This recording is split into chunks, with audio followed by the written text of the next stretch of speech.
But it's another exciting year for Travel Tour Expo Bismin Edition. This will not happen without the support, of course, of our regional director and of course, our kapatid sa Mindanao, ang ating kapatid sa Davao, ang DTAA. Maraming salamat DTAA dahil naniwala kayo sa project na ito. With your help, guys, this will be the biggest event here in Davao. Yeah. Supplemented by PTAA,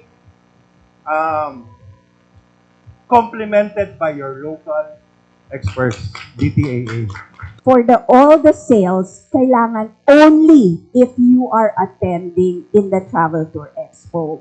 So they can't sell it online. They have to go physically and to buy physically in the exhibition for the 3-day event, which is on June 5, 6, and 7. It's going to be the 33rd PTAA Travel Tour Expo Bismin Edition here in Davao City on June 5, 6, 7, 2026 in SMX Lanang.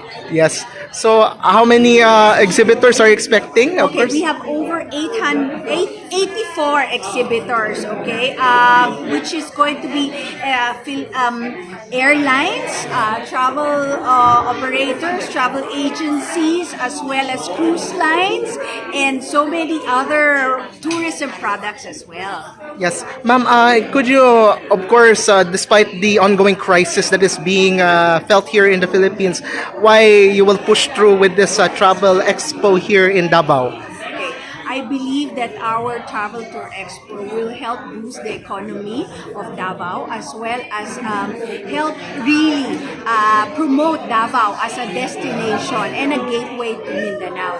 And I believe for these 3 days, they will get the biggest and the best value for money for their travel needs, not necessarily now, but for the future after all this crisis. Yes. How can Mindanaoans and also foreigners expect that they will find great deals for this travel and tour expo? Okay, right now what you can see is that if you really travel way ahead, that is the best time to buy. And you know, a lot of people are asking, when is the best time to buy? The best time to buy is when there is a promo and a travel tour expo, like our PTAA Travel Tour Expo and Bismin Edition here in Davao on June 5, 6, 7. That is the best time to buy. Ma'am, we've heard na first time po ito sa Davao City. Yes, correct.